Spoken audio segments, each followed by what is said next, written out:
Alright, Raider Nation.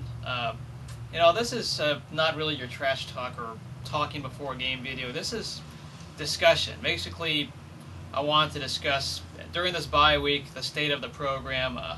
So, no, those of you, commenting and whatnot, this is not for saying things suck or think we're going to win this and that.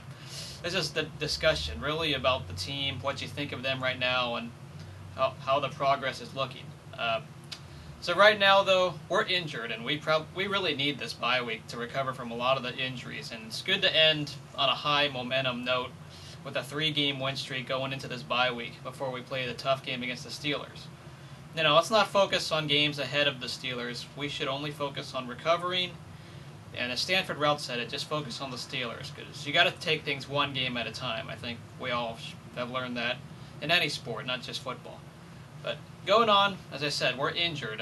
Nnamdi Asomugha, I don't know how long he's going to be out for, but let's hope he can recover. Zach Miller, that goes for the same thing. And then, of course, Louis Murphy. And then Chaz Schilens. Our two leading receivers were out. Yet we had other guys like Jacoby Ford and Brandon Myers. They both stepped it up.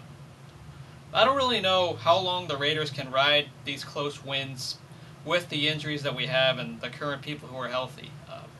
Right now, I just don't see it, because if Asomugha's out, eventually Chris Johnson or Stanford Route, one of those guys is going to get burned. And definitely, that inconsistency definitely worries me, is because of how inconsistent they are. I wouldn't say that we're screwed, but definitely it's going to be a tough one down the stretch. Another thing, though, addressing is also the offensive line. There's still concern there, and they still commit their human mistakes. Jared Veldheer has done all right in protection, but he still commits holding penalties. But he's a rookie. You have to be patient. Cooper Carlisle, Samson Satelli, kind of mediocre guys. Not great, not bad. But it's good to see Khalif Barnes healthy. At least he's doing all right. The other thing I got to address is the play calling. Hugh Jackson, last game, I hope we don't see too much Wildcat again. That Wildcat gimmick was getting stupid in the beginning, and then trying to call a fake punt like that last game, that was, it seemed like it was just a statement of trying to say we're better than you, and it almost backfired the game, because that early play calling dug a hole, for sure. So I don't mind the Wildcat here and there, but I don't want to depend on it the way Hugh Jackson did. That wasn't looking good, okay? Another thing we got to use is Michael Bush a little bit more, because Michael Bush was not used as much as I was hoping for last game. McFadden's been good. He's playing definitely like the Pro Bowler that he was once drafted to be. Haters, you can't deny that. Sorry, that's the truth. Wide receivers, though, as said before, Chaz Schilens needs to get healthy. That goes same for Louis Murphy. It's been a major blow that Chaz Schilens, who's been our best receiver, he hasn't even played a full season in his career because he can't even stay healthy. It's definitely been a problem. Now, regarding the quarterback area, Jason Campbell has been playing pretty well. Hasn't played the greatest, but you don't have to be great when it comes to quarterback with the Raiders. We have to depend on the run game a lot.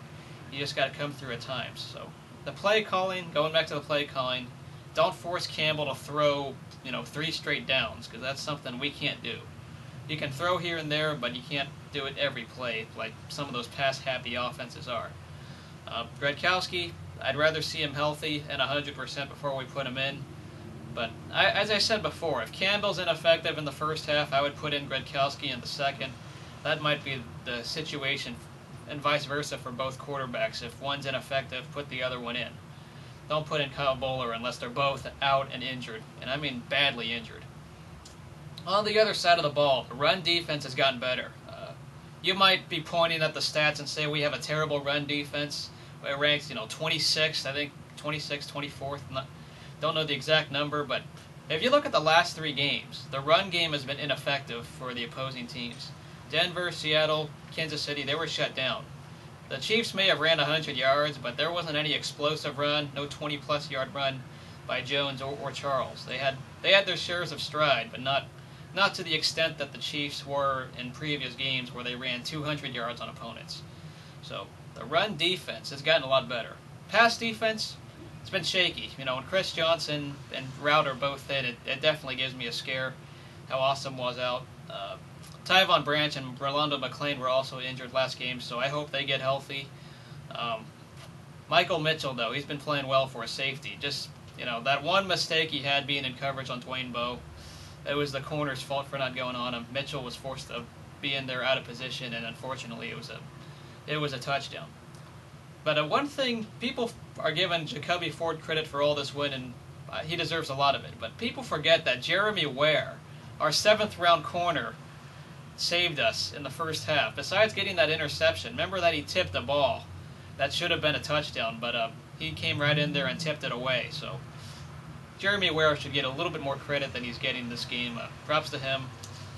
Groves is good on the line, on the front 7. Thomas Howard is all right in coverage. A little bit of inconsistency at linebacker, but Rolando McClain's done his job in helping stop the run. His leadership, I'm liking a lot of that. And then on the front 4, Tommy Kelly is living up to his contract. It won't show up in the stat sheet, but he's definitely a force as a defensive tackle, along with Richard Seymour. I like what I'm seeing there. And then Lamar Houston and Matt Shaughnessy are definitely showing those signs of sparks. On to the special teams. It's been okay. There was just one blown coverage touchdown we did against the Cardinals, but other than that, it's been okay. I just wish Nick Miller would fair catch the ball a little bit more. He keeps trying to gamble and get more yards, because with that fumble he committed, that was about to haunt us, even though it might have been a bad call. Let's move on from blaming the refs. I mean, it was bad officiating both ways last game. But Nick Miller's, he got to fair catch the ball a little bit more. That's been a big piece of frustration. We got a tough stretch coming up ahead, starting with the game at Heinz Field. The Steelers are going to be out for revenge because of what happened last season. We all know what happened there when Lewis Murphy had a career game, and if not Bruce Gradkowski himself. We need to focus on them only. But if the injuries are going to stay the same as they are right now, we're screwed. And we're going to need the guys like McClain, Branch, and Asamoah to get healthy on defense, because I don't see our defense being able to hold week in and week out if those 3 are consistently injured. Let me know what you guys think about the Raiders right now. What we need to do, maybe some keys on offense and defense. Let me know what you all think, because it's definitely been a very stressful game last week against the Chiefs. Let's just focus on recovering from injuries. That's the main point here I'm trying to bring up. So we'll see y'all later. Let's go Raiders, and maybe this week you'll see a bonus video, but this is my only Raider talk during this bye week. Let's just enjoy the win, and let's focus on recovering from the injuries and focus on the Pittsburgh Steelers. We'll see y'all later. Go Raiders.